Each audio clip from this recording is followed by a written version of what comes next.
പ്രവാസികൾ നേരിടുന്ന വിവിധ പ്രശ്നങ്ങൾ അവതരിപ്പിക്കാൻ പ്രവാസി കോൺഗ്രസ് മുഖ്യമന്ത്രിയുമായി കൂടിക്കാഴ്ച നടത്തി. ജൂൺ 19 അവതരിപ്പിക്കുന്ന സംസ്ഥാന ബജറ്റിൽ പ്രവാസി ക്ഷേമത്തിന് കൂടുതൽ തുക വകയിരുത്തണമെന്ന് പ്രവാസി കോൺഗ്രസ് ആവശ്യപ്പെട്ടതായി സംസ്ഥാന പ്രസിഡന്റ് ദിനേശ് ചന്ദന കായംകുളത്ത് പറഞ്ഞു.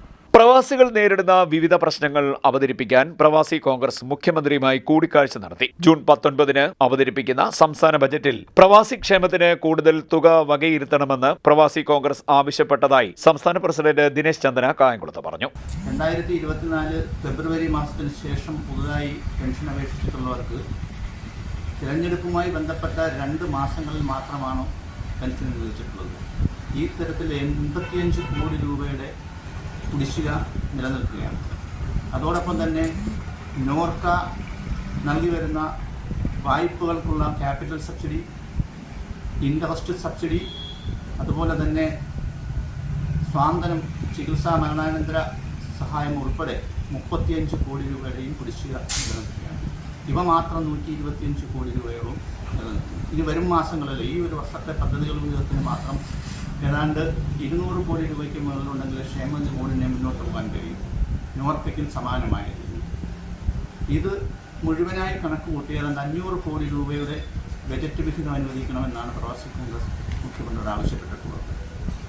ഗൗരവതരമായി പരിഗണിക്കും എന്ന് അദ്ദേഹം ഞങ്ങൾക്ക് ഉറപ്പ് നൽകിയിട്ടുണ്ട്. പെൻഷൻ കുടിശ്ശികയോ മറ്റാനുകൂല്യങ്ങൾക്ക് യാതൊരു കുറവോ ഉണ്ടാവില്ല എന്നാണ് അദ്ദേഹം നമ്മളോട് നൽകിയ മറുപടി. പ്രവാസി ക്ഷേമനിധി ബോർഡ് ഇപ്പോൾ സർക്കാർ സഹായത്താൽ മാത്രമാണ് മുന്നോട്ട് പോകുന്നത്.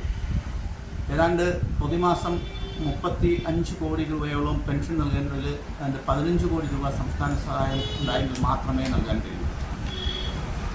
ക്ഷേമനിധി ബോർഡിനെ സ്വയം പര്യാപ്തമാക്കാൻ തരത്തിൽ നിരവധി പദ്ധതി നിർദ്ദേശങ്ങൾ പ്രവാസി കോൺഗ്രസ് ഗവൺമെൻറ്റിന് മുന്നിൽ വെച്ചിട്ടുണ്ട്. അതുകൊണ്ട് തന്നെ ക്ഷേമ ബോർഡിനെ സ്വയം പര്യാപ്തമാകാൻ കഴിയും വിധം സമഗ്രമായി അഴിച്ചുപണിയണം എന്നൊരു നിർദ്ദേശവും ഞങ്ങൾ മുന്നോട്ട് വെച്ചു. മറ്റൊന്ന് പ്രവാസി യൂണിവേഴ്സിറ്റിയാണ്. നിലവിൽ പുതിയതായി പെൻഷൻ അപേക്ഷിച്ചവർക്ക് മാസങ്ങളായി പെൻഷൻ ലഭ്യമായിട്ടില്ല എന്നും ദിനേശ് ചന്ദന പറഞ്ഞു. ഇതിൽ 85 കോടി രൂപ കുടിശ്ശികയാണ്.